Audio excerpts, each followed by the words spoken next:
início ao culto, continuamos aí de quarentena, cada um na sua casa, aqueles que precisam trabalhar, que façam, tomem os devidos cuidados, mas nós vamos cultuar o nosso Deus, cada um no seu canto, não é? Cada um no seu lar, e nós vamos adorar ao nosso Deus, cultuar ao nosso Deus. Vamos ler o Salmo de número 100, diz assim a palavra do Senhor.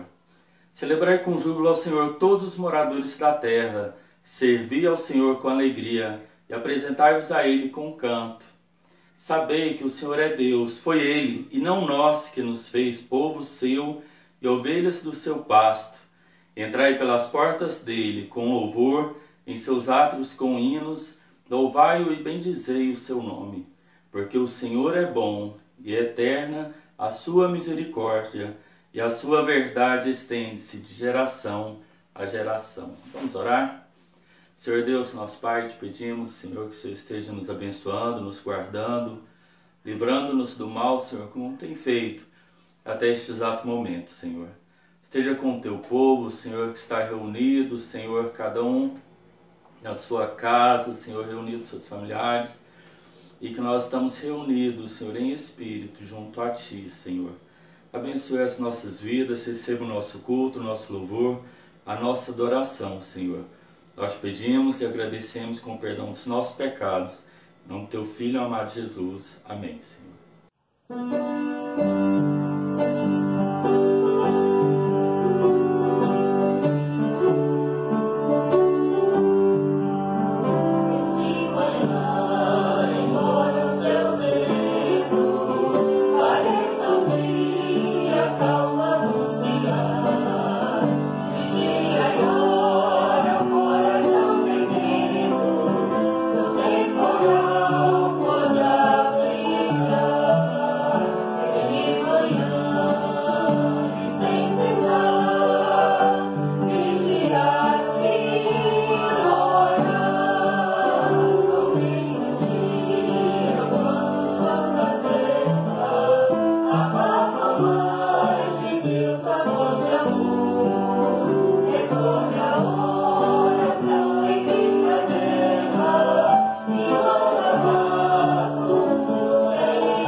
Nesse instante, vamos orar, para que Deus continue nos abençoando nesses dias, para que Ele continue, então, com a sua mão de poder sobre o nosso país, sobre o nosso mundo, ajudando os que estão enfermos, os que estão enlutados, os profissionais de saúde que continuam trabalhando. Não esqueçam deles, irmãos. A irmã Elsa, a irmã Taine, a doutora Maria José, a irmã Cleide e a irmã Mariette também trabalham na saúde de Aparecida de Goiânia. Também vamos orar pelo irmão Anderson. Vamos orar por todas essas pessoas que trabalham aí na frente. Também pelos irmãos idosos, doentes da igreja, pastor, a irmã Helenita, a irmã Lucineide, a irmã Maria de Fátima, a irmã Maria José, a irmã Neuza, o Tim, a irmã Lívia, a irmã Marionilda, os pais da irmã Valdívia, também que são de idade, a irmã Valdívia, o irmão Weber, a Juliana do irmão Anderson, a irmã Conceição, a irmã Marli, a irmã Roseli, a irmã Nilza, o Dudu, a irmã Kelly. Vamos orar pelos esses irmãos. Vamos orar também, irmãos, por outras pessoas que estão doentes. A Adélia, sobrinha do pastor, o Geraldo, cunhado do pastor, o Branco também, a Tereza, que é irmã do pastor. Vamos orar também pela Fátima Claudino, ela é amiga da irmã Maria de Fátima, está muito doente, vamos orar por ela. Vamos orar também pela irmã Maria da Penha, a sua família que está enfrentando um momento de dificuldade com seu irmão que está enfermo. Vamos orar para que Deus tenha misericórdia da família dela, do irmão dela. Vamos orar também pelo pastor Alisson, lá do Amazonas, uma missionária de Roraima, e o pastor Marcos do Rio de Janeiro, eles estão todos com coronavírus. Vamos orar para que Deus tenha misericórdia dessas vidas. Vamos orar também, irmãos, pela Regina, irmã da Leila, que está fazendo um tratamento muito sério de saúde. Vamos pedir por ela. Vamos pedir pelos nossos amigos, familiares não crentes. Vamos orar também pela situação de emprego, situação financeira dos nossos irmãos, principalmente aqueles que trabalham por conta própria, para que Deus tenha misericórdia deles, pela igreja, pelas famílias da igreja, para que Deus esteja com a sua mão de poder nesse instante. Vamos orar também por aqueles que estão fora, a Lúcia, esposa do pastor Joel, que está na África, a Débora, que está na Irlanda, o Daniel, filho de um amigo meu falso, que está em Portugal. Vamos orar para que Deus tenha misericórdia dessas pessoas que estão fora do Brasil. Vamos orar também pelo Rosiron, pela Cidinha lá em Porá, pela vida deles, pela Sueli, para que Deus esteja então abençoando. Vamos orar, irmãos, para que Deus esteja com sua mão de poder sobre as nossas vidas, para que nós sejamos então agraciados com a proteção do Senhor nesse momento. Vamos orar ao Senhor. Senhor Deus e Pai, nós sabemos que o Senhor é Deus de todos os momentos. O Senhor está presente sempre, o Senhor faz aquilo que é melhor, sempre faz aquilo que é certo, e nós estamos então diante do Senhor nesse instante, apresentando os nossos pedidos ao Senhor. Ó Deus, nós temos pedidos, ó Deus, de pessoas que estão enfermas, de pessoas que estão precisando de resoluções no seu trabalho, de pessoas que estão, ó Deus, pedindo pelos seus familiares não crentes. Ó Deus, também pessoas que estão trabalhando nesse momento de epidemia. Ó Deus, o Senhor conhece cada um, cada família, o Senhor conhece cada criança, o Senhor conhece cada vida. Então, ó Deus, vem com a tua santa mão de poder. Às vezes nós nem sabemos o que pedir, mas o Senhor sabe o que fazer, e é por isso que nós podemos confiar no Senhor, na tua vontade, na tua graça. Ó Deus, coloca as suas mãos de poder sobre o nosso país, sobre o nosso mundo nesse momento e sobre as nossas vidas. Abre as nossas bocas, ó Deus, para que nós possamos falar com intrepidez do teu evangelho, e que como Paulo não vacilou, como ele não desistiu, como ele foi adiante, que nós também possamos ir, sustentados pelo teu Espírito Santo, debaixo, ó Deus, da sua graça, que nós possamos avançar todos os dias. Não nos deixe desistir, ó Deus, não nos deixe de ficar desanimados, mas coloca no nosso coração a alegria do teu Espírito Santo, ó Deus, para que possamos entender que estamos seguros e protegidos pelo Senhor, aconteça o que acontecer, mesmo que as situações do mundo sejam desfavoráveis, nos ajuda a entender que o Senhor é conosco, que o Senhor vai na nossa frente e que nós não precisamos temer o diabo nem o mundo. Ó Deus, nós te louvamos, te pedimos pelas nossas crianças, pelos nossos adolescentes, pela nossa igreja, por cada um. Senhor, também queremos colocar diante do Senhor nesse instante cada pessoa que está assistindo essa devocional e que ainda não te conhece. Que o Senhor possa transformar essas vidas, transformar as vidas dos nossos familiares não crentes. Abençoa, ó Deus, a cada um. Senhor, nós clamamos pelo teu poder, nós clamamos, ó Deus, em nome de Jesus, porque nós sabemos que o Senhor está nos ouvindo e que o Senhor está cuidando de nós. Pedimos também pelos irmãos que estão fazendo aniversário, irmã Kellen, irmão Godoy, o Arthur. Ó Deus, também pedimos pela Maísa, a irmã Luana, a irmã Nilza. Ó Deus, vem com a tua mão de poder sobre cada um. Também a minha tia Erci, que fez aniversário. Ó Deus, que o Senhor esteja com a vida dela. Ela não te conhece. Ela precisa, ó Deus, conhecer o Senhor como Salvador. Então coloca a tua mão de poder sobre a vida dela. Guarda, protege e transforma. Nós te louvamos, ó Deus, te engrandecemos, porque o Senhor é bom em todo o tempo. E nós te exaltamos em nome de Jesus. Amém. Amém. Que Deus nos abençoe, que possamos continuar firmes. Precisando de alguma coisa, os irmãos sabem que podem nos procurar. Em nome de Jesus. Amém. Transforme o mundo com a alegria de Jesus. Quando anunciamos a mensagem, nós nos alegramos porque servimos a Deus, servimos ao seu propósito. No Evangelho de Lucas, no capítulo 10, Os 72 discípulos enviados para anunciar a chegada do reino também experimentaram isto. Viram espíritos sendo submetidos a eles. Mas Jesus lhes chamou a atenção no versículo 20. Contudo, não vos alegreis porque os espíritos se submetem a vós, mas porque vossos nomes estão escritos no céu. A razão de nos alegrarmos é que Jesus Cristo é a nossa salvação. Os resultados só existem porque nós fomos salvos e assim o mundo pode ser transformado. Transforme o mundo com a alegria de Jesus.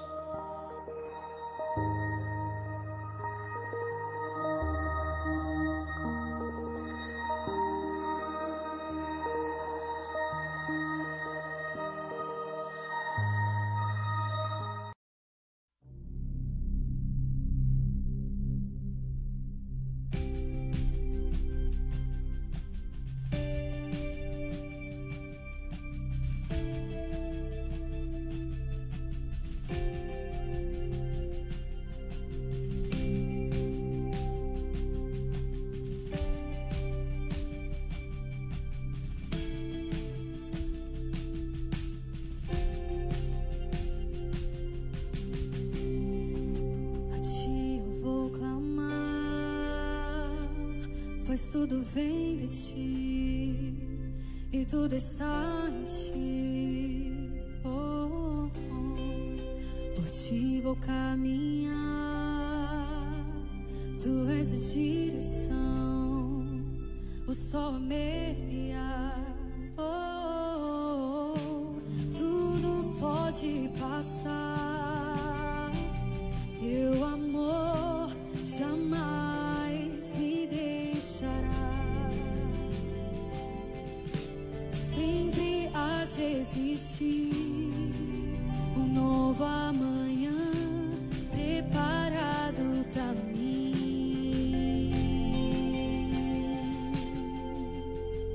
Eu me rendo aos teus pés, és tudo que eu preciso pra viver. Eu me lanço aos teus braços,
Abra sua Bíblia em Eclesiastes, Eclesiastes capítulo 3. Nós vamos dar continuidade ao estudo que a gente começou no domingo pela manhã. Eclesiastes capítulo 3, de 15 a 22, diz assim a palavra do Senhor: o que é já foi, e o que há de ser também já foi, e Deus pede conta do que passou. E mais debaixo do sol, no lugar do juízo, impiedade, e no lugar da justiça, impiedade ainda. E disse no meu coração: Deus julgará o justo e o ímpio, porque há um tempo para todo intento e para toda obra. Disse eu no meu coração: é por causa dos filhos dos homens, para que Deus possa prová-los, e que eles possam ver que são em si mesmo como animais. Porque o que sucede aos filhos dos homens, isso também sucede aos animais. A mesma coisa lhes sucede, como morre. Como morre um, assim morre o outro. Todos têm o mesmo fôlego. E a vantagem dos homens sobre os animais não é nenhuma, porque todos são vaidade. Todos vão para um lugar, todos são pó, e todos ao pó tornarão. Quem adverte que o fôlego dos filhos dos homens para cima é o fôlego dos homens animais, e que o fôlego dos animais desce para debaixo da terra, assim que tenho visto, que não há coisa melhor do que alegrar-se o homem nas suas obras, porque essa é a sua porção. Porque quem o fará voltar para ver o que será depois dele? Irmãos, nós temos visto nesses estudos que Deus está no controle de todas as coisas. E nesse verso 15 não é diferente.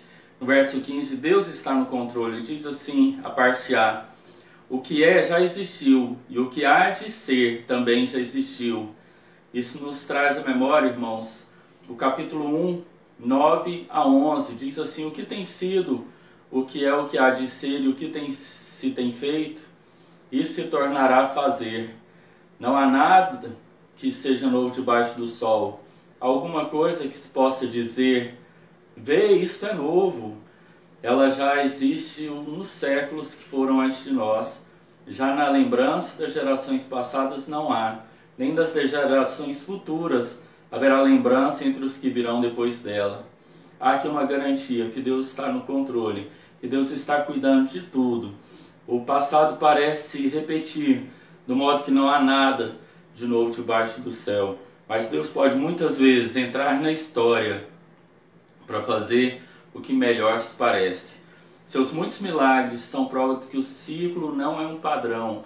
A gente acompanha o mundo através da história. A gente vê que o mundo ele segue um ciclo, mas os milagres de Deus, ele intervém fazendo com que tudo que acontece não seja um padrão, não seja uma prisão. Seu próprio filho Jesus entrou na experiência humana, ele experimentou um nascimento miraculoso, foi um nascimento diferente de nós. Todos nascemos e morremos, mas Jesus nasceu de um modo diferente. Ele cumpriu o ciclo, mas através do milagre de Deus. Então ele morreu na cruz e ressuscitou, conquistando desse modo o ciclo de vida e morte. E o interessante é que o fato de Cristo ter rompido com esse ciclo vicioso, que era nascer e morrer, mas ele rompeu porque ele ressuscitou. Ele pode nos tornar parte de uma nova criação que separa o tempo e a morte. Segundo os Coríntios 5, 17 a 21 diz assim: pelo que se alguém está em Cristo, nova criatura é. As coisas velhas já passaram, eis que tudo se fez novo. Mas todas as coisas provêm de Deus, que nos reconciliou consigo mesmo por Cristo, e nos confiou o ministério da reconciliação, pois que Deus estava em Cristo reconciliando consigo o mundo, não imputando aos homens as suas transgressões, e nos encarregou da palavra da reconciliação, de sorte que somos embaixadores por Cristo, como se Deus por nós vos exortasse. Rogamos-vos, pois, por Cristo, que vos reconcilieis com Deus. Aquele que não conheceu o pecado, Deus o fez pecado por nós, para que nele fôssemos feitos justiça de Deus. Então Deus, ele age através do tempo, mesmo que o homem continue pecador, mesmo que o homem continue errante, Ele age durante o tempo, Ele agiu enviando Jesus para que nós tivéssemos uma nova vida, para que nós tivéssemos uma nova perspectiva. E nós sabemos que Deus está no controle, mas nós sabemos que Deus está no controle e Ele é justo. 15b diz, e Deus procura de novo o que se passou. Em outras versões diz, Deus fará renovar-se o que passou. Os estudiosos, eles não apresentam consenso quanto a essa tradução. O original parece dizer assim, Deus busca aquilo que passa rapidamente. É o que parece aqui, Salomão está dizendo para nós, que aquilo que passa rapidamente de nós, aquilo que foge de nós, Deus acompanha. Deus tem acompanhado os últimos dias, Deus tem acompanhado o que vem acontecendo através da história. E o que nós fazemos durante esses dias, Deus tem acompanhado. Eclesiastes 12:14, porque Deus há de trazer a juízo toda obra, e até que tudo o que está encoberto, quer seja bom, quer seja mal. Então Deus está acompanhando, e tudo que é encoberto, quer seja bom, quer seja mal, será demonstrado. Isso se encaixa nos versículos 16 e 17. Olha o que diz. Vi ainda debaixo do sol que no lugar da retidão estava a impiedade, e que no lugar da justiça estava a impiedade ainda. Eu disse no meu coração, Deus julgará o justo e o ímpio, porque há um tempo para todo propósito e para toda obra. Nesse versículo, Salomão testemunha as injustiças da sua época e se pergunta por que o julgamento divino não vem logo? Como é possível Deus estar no controle quando há tanta perversidade no mundo, quando os ímpios prosperam em seus pecados e os justos vêm sofrendo cada vez mais em suas obediências? Com certeza, Salomão não foi o primeiro a fazer essa pergunta e nem será o último. Nem será o último. Quantas vezes a gente mesmo tem perguntado onde está a justiça de Deus? Nós nos perguntamos isso várias vezes. Porém, mais uma vez, eles consolou em duas certezas: que Deus tem um tempo para todas as coisas, inclusive o julgamento. Eclesiastes 8:6, porque para todo propósito há tempo e juízo, porquanto a miséria do homem pesa sobre ele. Eclesiastes 8:11, porquanto não se executa logo o juízo sobre a má obra, o coração dos filhos dos homens está inteiramente disposto a praticar o mal. Deus está cumprindo seus propósitos eternos, irmãos. Ele está cumprindo por meio dos seus atos, por meio dos atos dos seres humanos e até mesmo dos perversos. Ele usa cada pessoa, sendo boa ou má, para cumprir os seus propósitos. Sem dúvida que nós sabemos que Deus julgará quando a história tiver chegado ao fim, e Ele já está julgando. Olha no verso 18, diz no meu coração, isso é por causa dos filhos dos homens, para que Deus possa prová-los, e eles possam ver que são em si mesmo como brutos. Deus prova a cada um de nós. Ele prova a cada um de nós com as nossas experiências, isso para revelar a nossa natureza, para revelar a natureza do homem, para revelar como o homem ele é mau, como o homem tem por si no seu coração a maldade. E ele faz isso para experimentar o homem, para ver qual ponto o homem está.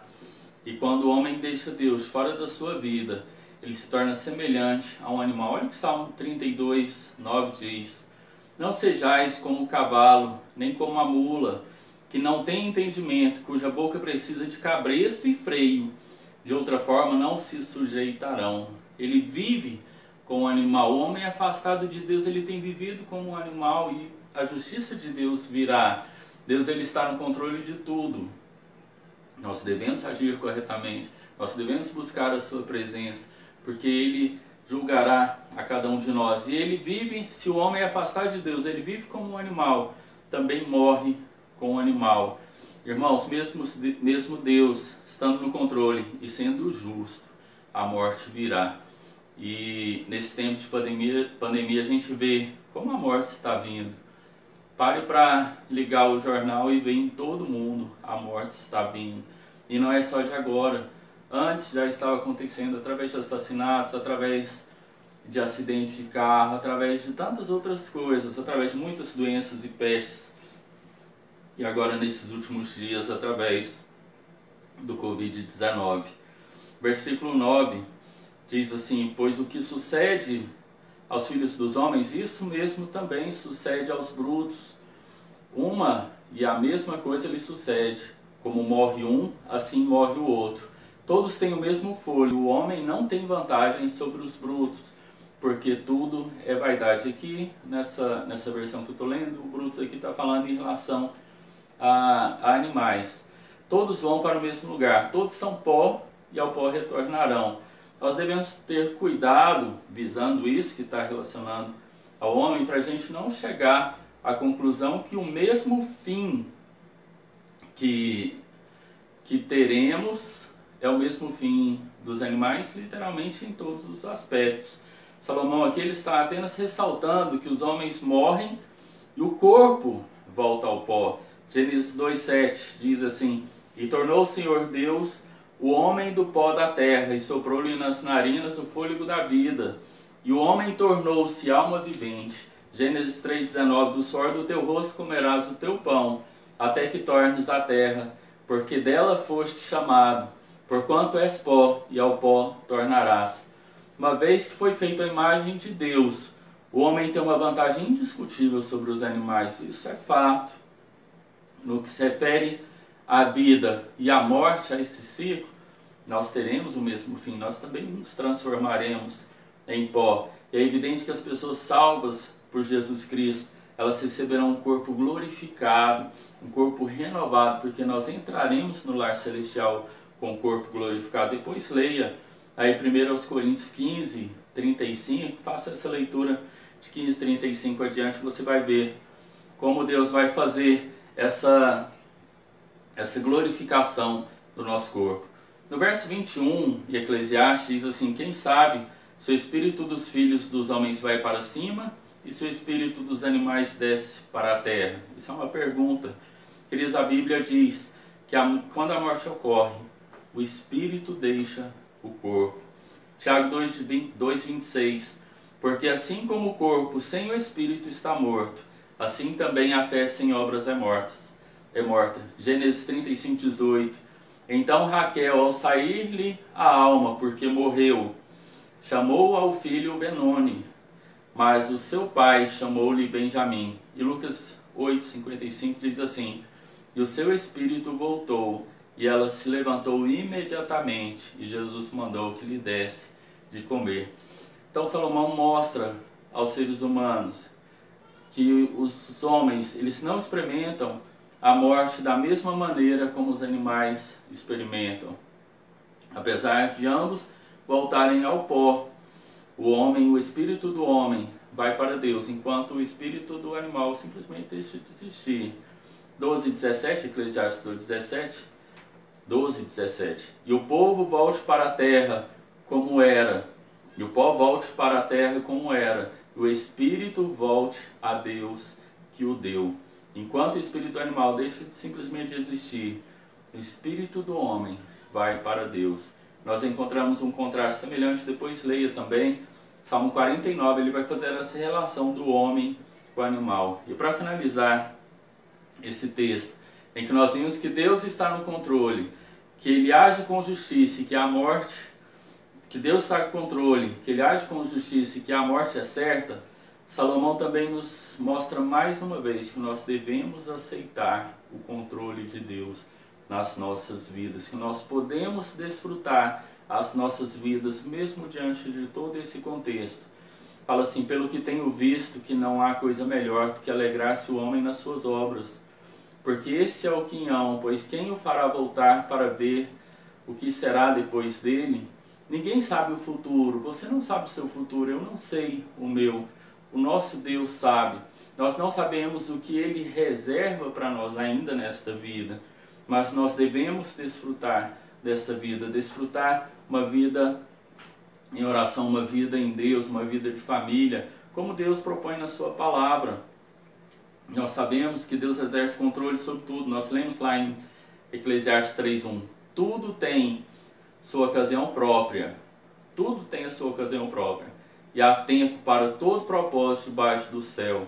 Então nós podemos nos sujeitarmos ao nosso Deus e termos paz com Ele. Nós devemos ter fé.